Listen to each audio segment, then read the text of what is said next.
খেলা করতে করতে গঙ্গার ধারে সে দেখে তার পিতা আজ পিতার দিকে বলছো, পিতা তুমি এতদিন কোথায় ছিলে? তোমার জন্য কাঁদতে কাঁদতে মায়ের চোখের জল শুকিয়ে গেছে, তুমি গৃহ মাঝে ফিরে চলো।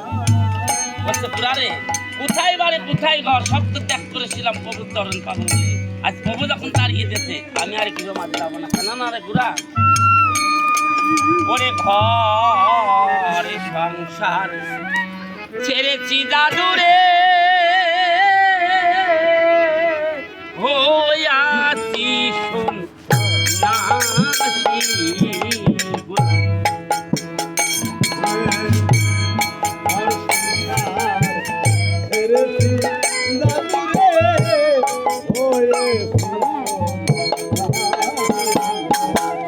ওরে গৌর বলে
একদিন মনের বাসনা পূর্ণ করার জন্য তালপাতার কুটিরে গিয়ে তোমাকে স্মরণ করবে, তুমি আমার সাথে ফিরে চলো। বাল্যক সন্তানের কথা শুনে পুরাতাদের কথা শুনে গোবিন্দ ঘোষ তালপাতার কুটিরে ফিরে আসলেন। এমনি ভাবে কিছুদিন যাতে যেতে একদিন গঙ্গা স্নানে নেবে। আর গোবিন্দ বিশ্ব করেছে, হে গোবিন্দ তুমি কি আমার ডাকে সাড়া দেবে না? তুমি না বলেছিলেন যে ডাকার বদল ডাকলে আমাকে দেখা দেবে, আর দেখা দেবে না প্রভু? ওরে দেশেতে থাকো প্রভু গো,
আমার ডাকি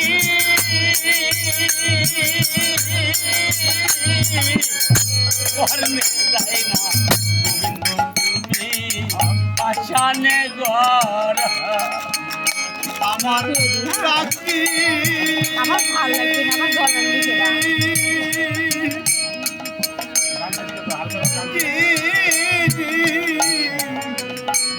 আমার কর্ণে যায় না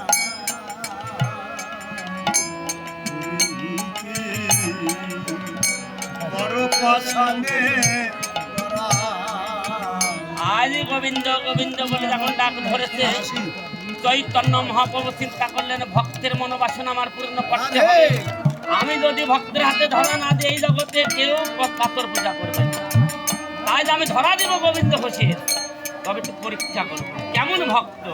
এদিকে গোবিন্দ ঘোষ গঙ্গা স্নান করছে আর প্রভুকে স্মরণ করেছেন। প্রভু আমার কি রূপ ধারণ করেছে? একটি শিলারূপ, একটি আধা পুরা শ্মশান কাঠ রূপ ধারণ করে আজ গোবিন্দ ঘোষ যখন স্নান করছে ওই কাঠ ধাক্কায় আমি কেবল চানান্বিত উঠলাম আর কোথাতে একটি শ্মশানে আধা পুরা কাঠ আমার গায়ে ধাক্কা লাগবে। দেখি গঙ্গা চারানো ভক্ত হারমোনি বাদন দাও বাবু দেখেন আচ্ছা আধার পথে মারবেনি আমরা বলছি এটা হচ্ছে শ্মশানের আধপুরা কাঠ, মানে মানুষ মারা গেলে পুরা কিছু কাঠ থাকে না, সেই কাঠ অবরুদ্ধ হয়ে গেছে। বাধা না মারবেনি। এই কাজ কি করেছেন? গঙ্গায় ভাসিয়ে দিয়ে আবার ডুব ডুবতে আসছে, আবার গায়ে ধাক্কা লাগে। একই রূপ একই চেহারা বেকারা ভক্ত দেখায়। ভক্তটা কি শ্মশানের আধাপুরা কাঠ আমার গায়ে ধাক্কা লাগে, অপবিত্র হয়ে গেছে, তাহলে ফেলে দিতে হবে। একটা যখন তিনবার ফেললেন, তিনবারই গায়ে ধাক্কা লাগলেন, চিন্তা করলেন এই কাটা জলে ভাসানো যাবে না, আমি চরের উপরে রেখে যাবো। তাই চরের উপরে রেখে বালুর চরে রেখে এসে শিবা শান্তি করে যখনই অন্ন করা দিয়েছে মাগো, আজ ওই কাঠটি কি রূপ ধরেছে? একটি প্রভু রূপ ধরে আজ গোবিন্দের তাল পাতার পুঁতির এসে দুহাত তুলে দাঁড়িয়ে আছো। ও গোবিন্দ, তুমি নাকি আমার বড় ভক্ত, আর তুমি আমাকে শ্মশানের কাঠ ভেবে চরের উপরে রেখে গেলে, আর কতক্ষণ থাকবো? আমাকে নিয়ে যাও।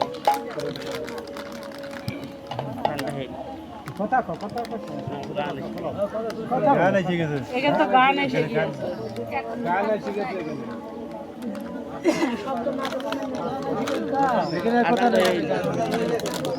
আর এখানে তো গান চলে এসেছে।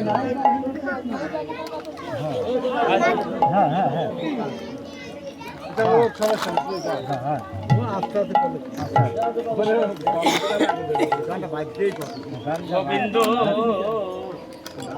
কপনে দেখিল গৌরাঙ্গ আসিল, ওরে গোবিন্দের কুলে গোবিন্দ স্বপ্নে দেখিল গৌরাঙ্গ আসিল, গোবিন্দের কুলে ঘরে ঘরে গোবিন্দ স্বপ্নে দেখিল গৌরাঙ্গ আসিল।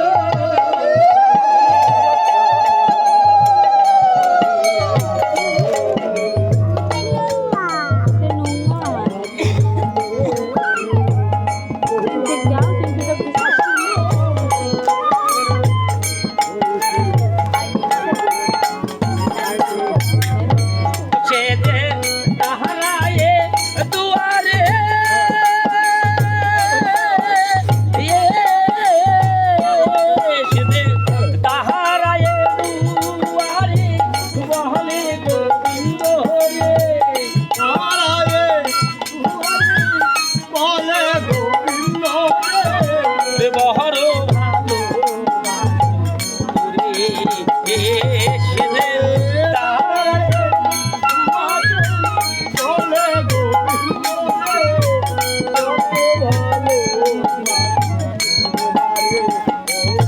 তুমি আরো জলে চিনানো করিতে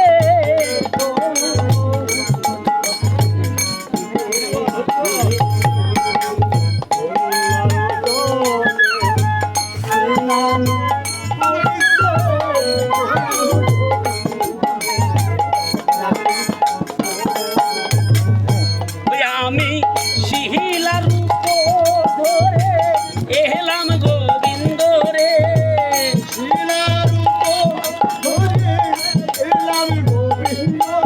আমি শিহিলার ধরে আমি শিহিলার ধরে এলাম গোবিন্দ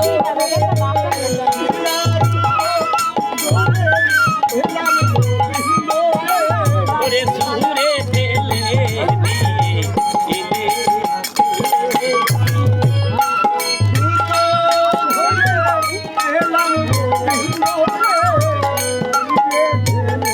গোবিন্দ আরো কি করলে এলে আমার ফেলে তুয়ে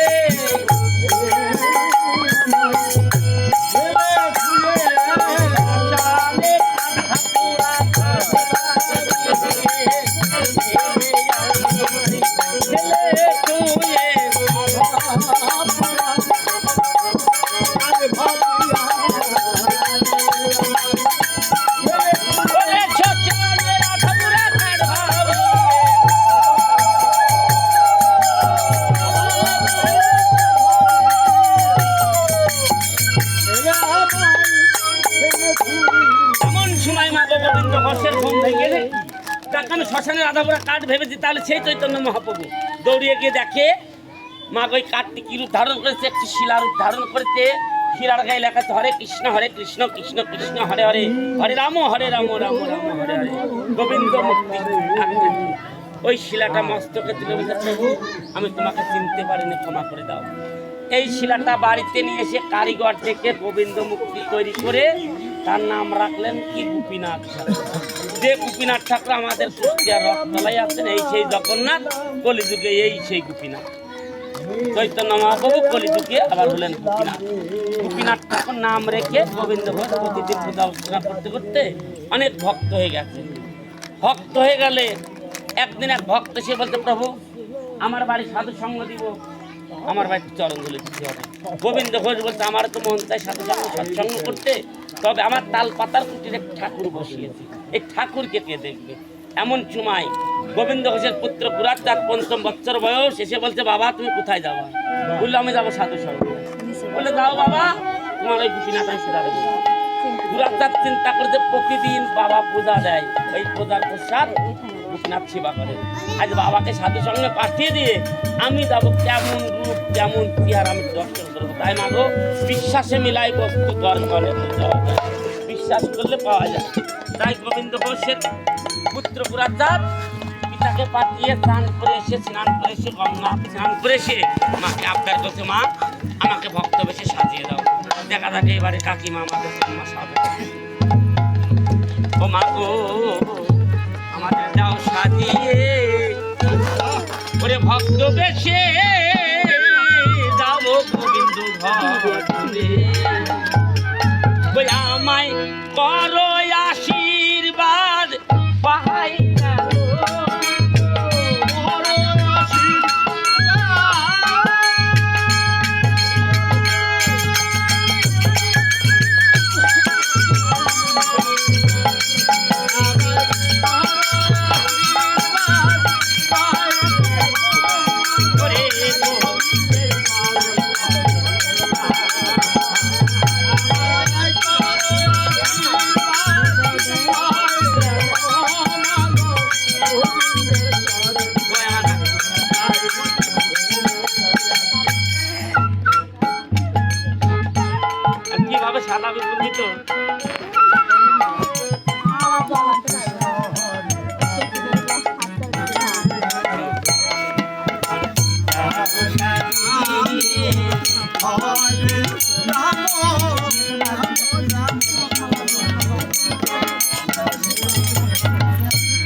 হরিবল হরিবল হরিবল।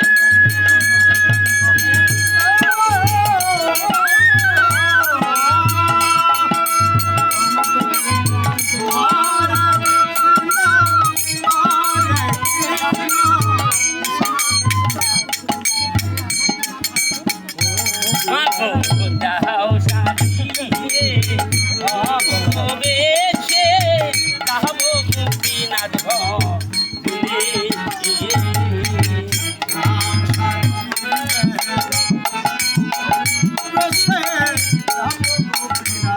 আসলে ভক্তকে সাজাতে একটা বস্ত্র লাগায়। এখন কাকিমারা কি করে জানি না আমি। আমার তো আমি সাজাই। কাকা বাবু সামনে, কাকার কি কব কব কাকিমার কাকা বাবু কাকিমার বলে কাকার ডাক দিবি। তো কাকা কাকিমার বলে কাকার ডাক দিবি কাকি। হয়তো ওরে পরাইলো পুরা তাদের গেরুয়া বসল।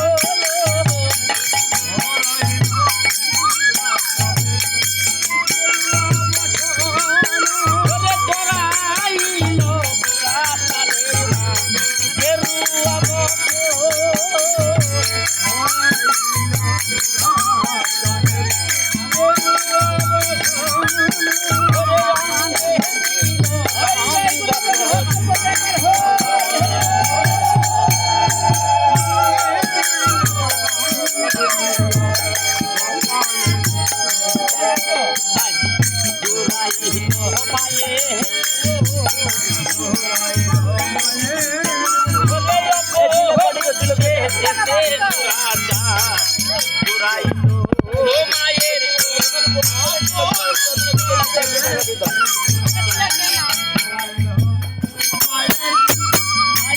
আমার ভক্ত বেশে সাজিয়ে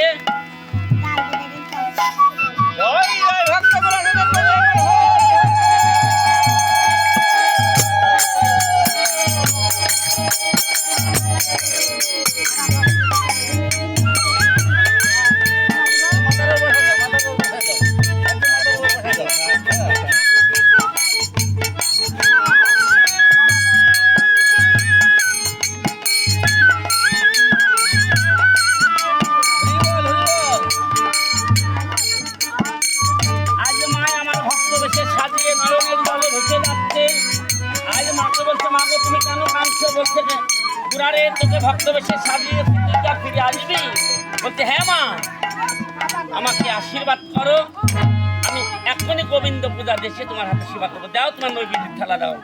আজ আমার গোড়া বলছে, গোড়ার মা বলছে গোড়ারে তোর পিতা চলে গেছে সাধুর সঙ্গে, দর্শনা করতে কিছুই নেই। বলছে আছে মা, এই যে বৃন্দাবন আছে, এই বৃন্দাবনের দাঁড়ে দাঁড়ে ভিক্ষা করে আমি গোবিন্দ পূজা দেব। কিছু ভিক্ষা দেন গো ওরে বৃন্দাবনে বাসী।